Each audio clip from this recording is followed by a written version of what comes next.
there, I'm Laurie Williamson, CEO of Agriculture for Life. In this edition of Nourishing Minds, we are pleased to visit with Mr. Jack Bobo, a food futurist, a keynote speaker, and an author of the recently released book, Why Smart People Make Bad Food Choices. Well, Jack, thank you so much for taking the time to meet with us today at Ag for Life. We had the pleasure of having you at our Harvest Gala a few years ago now. And I know that many of the guests that were in attendance still talk about the presentation that you had provided us. And it was so good, so insightful. And when I follow you on your social channels and of course, Instagram LinkedIn on that one, and keeping up with your blog posts, and always intrigued, and you're so busy. And I was really excited by the announcement of your recently released book, Why Smart People Make Bad Food Choices. And I thought, is Jack writing that for me? For all of us. Yeah, exactly. So let's talk a little bit about the book, Jack. Like, what inspired you to write the book? Give us a little sneak peek, that sort of thing. Sure. So, I always tell people that, part of what I do and what my personal mission is how do we create a sustainable and nutritious future?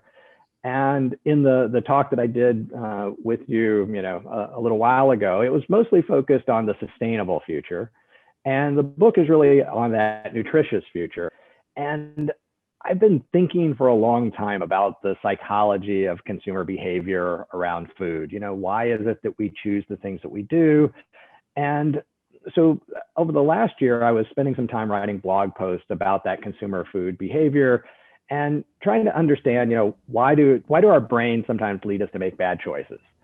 And as I was doing that, I realized that, that's important, but then we also have the food environment, which is also shaping the choices that we make. And so I thought, well, I really need to do a book about this. And so we've got the psychology of our choices, and then we have the environmental factors. And then that left me with the question of, well, so what? What can we do about all of this? And I had been reading for the last decade or so a lot about cognitive psychology and behavioral economics, and how do we shape people's behavior in a way that nudges them towards the choices they want to make in a way that doesn't limit the options they have. So it's not telling people what they should do. It's not forcing people to do things. It's making it a little bit easier for us to do the things we want. And a lot of this comes from the book Nudge by Thaler and Sunstein. And they talk in their book about things like, in the United States, if you want people to sign up for a retirement plan, well, if you're automatically signed up when you join your job, but you can choose not to be, well, most people will just do the default. They will be signed up.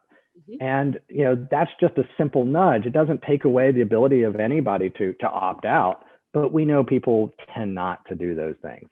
And, in the United States, for organ donors, when you get your driver's license, in places where the button is clicked for being a donor by default, most people will be. If it's not, you have to actually go through just that little process of just clicking yes, many people won't.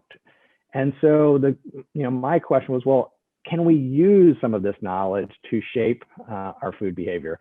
And I should probably step back and say, it's like, why is this important? And I suspect most people know, but in the United States, 42% of all Americans are obese, and that number will be 50% by 2030, in less than a decade, if we don't do something different. And most countries around the world are just on their way to catching up with the United States. So, we're a bit of an outlier, but, the rest of the world can see where they're going if they look at what's happening to us. The other thing I thought was really interesting, though, is that if we went back to just 1975, and that's only 45 years, obesity rates in the U.S. were lower than Europe. Oh, that's hard to kind of wrap our minds around, because we sort of feel like, well, Americans have always been kind of overweight, and that's just who we are, and it's more cultural, and yet it's within most of our lifetimes that has happened. And so, again, I was left with this question of, why is it that at a moment when we have never known more about health and nutrition in the history of the world, we've never been more obese? Why is it when we have access at the grocery store to more healthy food options than we've ever had before, we've never been more obese? We've got all these diets that are out there trying to help us to lose weight, and yet we're still obese. So what has changed? And in a sense, everything. Our food environment has changed so dramatically that, that's sort of what I wanted to tackle with the book is, well, how did we get here? And, why is it so hard? And then what could we possibly do about it? Interesting. Yeah. And I have skimmed through, started reading the book, and then I couldn't put it down. And because I find it really fascinating. And a lot of the work we do with Ag for Life, of course, as you know, is that educational component around, food and where does your food come from? And we talk a lot about consumers in general being 2 to 3 generations removed from the farm. And I personally have really thought a lot about that around, the more removed from the farm we are, the more we're removed from that primary production of how we grow food and how we nurture food and nurture the land. And then we have the accessibility of just going to the grocery store or ordering your food online and it gets delivered to our door. I think we lose a little bit of that connection to what food represents and what it actually means to nourish our bodies. And so I find it quite interesting when you dive right into the consumer behavior side of things. And again, talking about how food is produced, there's so much information around food, where it comes from, what's good, I know you talk a lot about natural and how we have this perceived idea of what natural means. And I think people are confused. Yeah. You raise some really good points around, in the last 40 plus years, the environment of food is very complex. And I could be on a different diet every day. And would I lose weight? Wouldn't I lose weight? Am I eating healthy? Am I eating clean? Right. All of that. And that's driving choices, which of course goes back to primary production from the farm level, because consumers drive, in essence, their buying behavior drives what we produce. Yep. And so, how do we bring that together, and how do we educate, a general audience around food when there's so much complexity? And I know you do a lot of work in that area, so you might have a couple of top tips for us. Well, we spend a lot of time when we think about education in terms of like what you should and shouldn't eat. But I think most of us know that we should be eating more fruits and vegetables, that we should be eating more whole foods, that we should moderate our intake, and we should exercise more. So like the general things we need to do in order to be healthy, we actually already know all of those. I think when it starts to get complex is when it's like, well, if I took this superfood, or if I added this macronutrient, or I got this micronutrient, would that somehow make me healthy? And the problem is that there aren't going to be any fixes.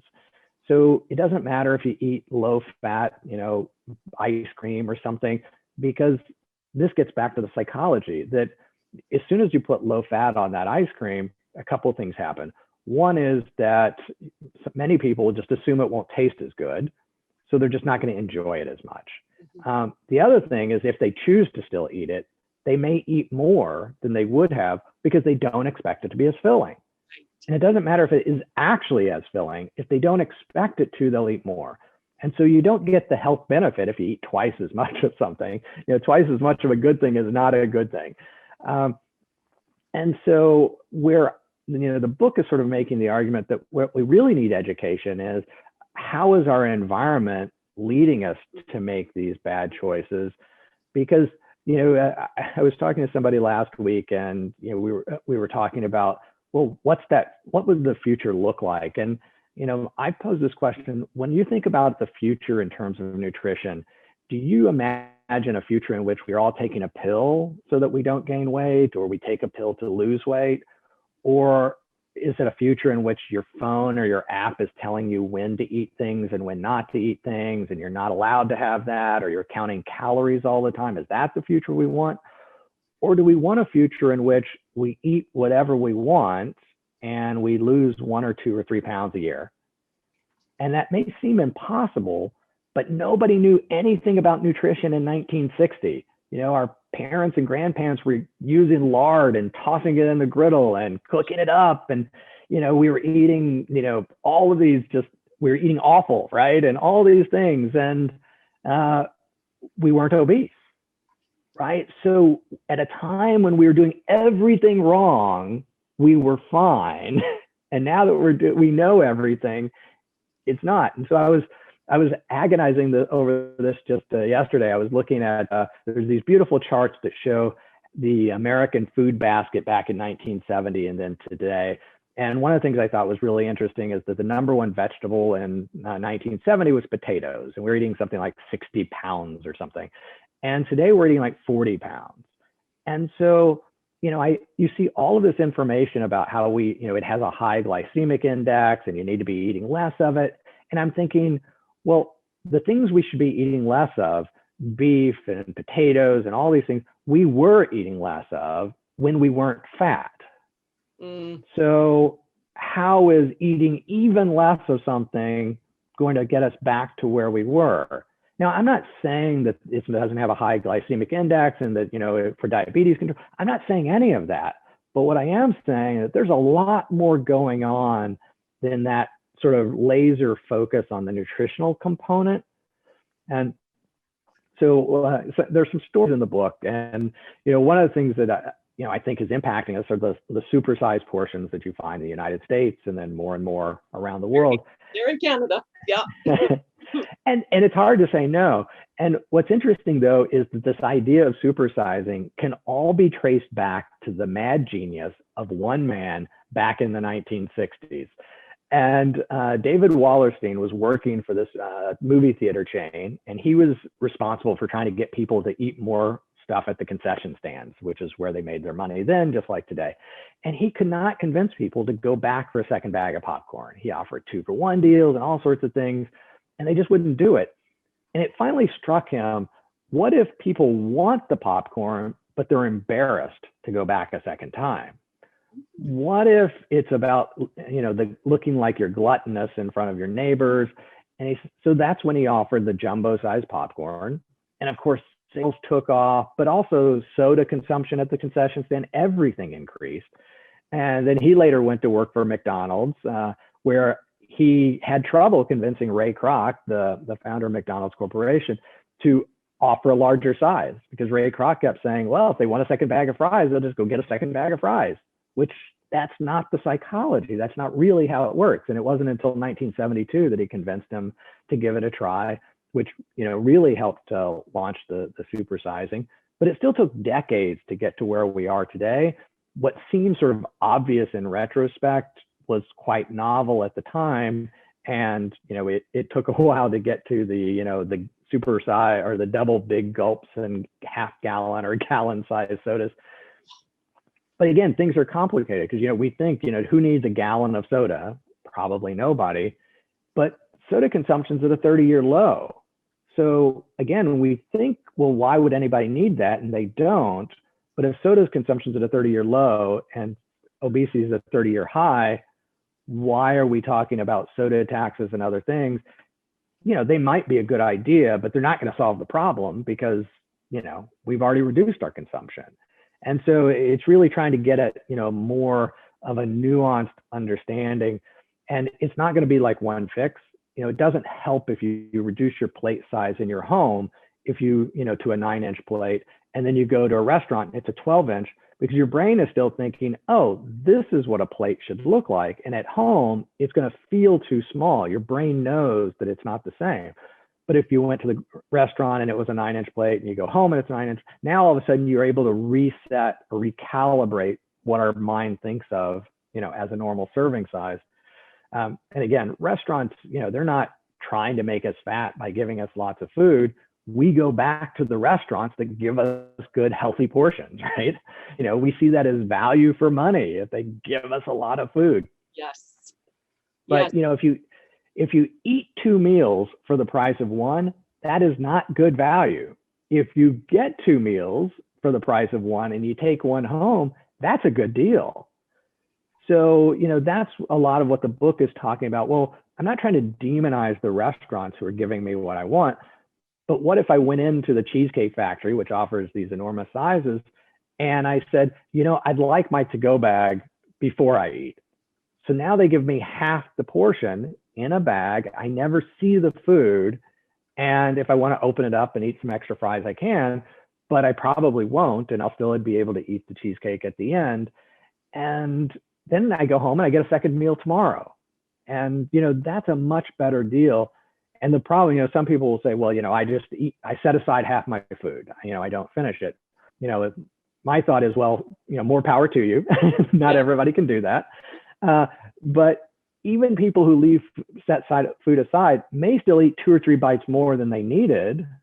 And now they don't have as much for that next meal. But also our brain is still there thinking, oh, you didn't finish your food. Yes. And if you didn't finish your food, it will not kick in that it's time to start digesting the food and up my, energy consumption. So, our brain is still pushing back on some of the things that we're currently trying to do. And so, that's what the book is about. Well, how can we begin to tweak not just what we do in the house or what we're doing ourselves, but our entire food environment so it's all working for us instead of against us? Yeah, that's fascinating because I'm thinking of my own experiences when you're talking about that. And yeah, I would need to put half away before I saw it. Because if I didn't, and then it would be calling me. It would be like, finish me. Exactly. Right. It's the challenge. Well, we've all been there at, Subway where, you get the foot long and then you eat half and then you're like 1 or 2 bites into it. And then it's like, I don't want to throw it away, but it's not enough to take home. So, I'll just grin and bear it and force myself to eat it. It's like, well, what was the point of that? I mean, you don't enjoy it as much. You've just gained weight. You haven't, there's nobody who's a winner in that scenario. But, a behavioral intervention would be to convince Subway to give an extra twist to the second half of the sandwich. And now you finish half and you have to unwrap what looks like now a second sandwich. And in psychology terms, this is something called unit bias. We think of it as one sandwich when it's all together and it's just cut. But as soon as you wrap half of it, it becomes 2 sandwiches in our mind. And most of us don't want to eat 2 sandwiches for a meal. And so, you can use those little nudges, to work for you. Oh, that's interesting. Absolutely. So the book is out. So I know there's going to be lots of people that are going to go, yep, I need a copy of the book. So where is it? Is it Amazon or is it where can we get the book, Jack? Yes. So it should be anywhere they normally buy books, Amazon.com, Barnes and Noble, bookstore, places like that. And so, I encourage people to check it out. And if you do, feel free to leave a comment, good or bad. I just want people to, give it some thought and let me know what they think. That's wonderful. Well, I know as I say, I've started it. I'll probably read it a few times. And it is fascinating and little reminders of, how our brain works. It's pretty tricky actually when you start to think about all of these little subtle cues that it's given you throughout the day. So it's absolutely. So well, thank you again for taking the time, and congratulations on the launch of the book, and we'll continue to follow your success, and hopefully when the borders open up we can have you come back up to Canada and join us at our Harvest the Gala again. I'd love to do that. Thank you so much.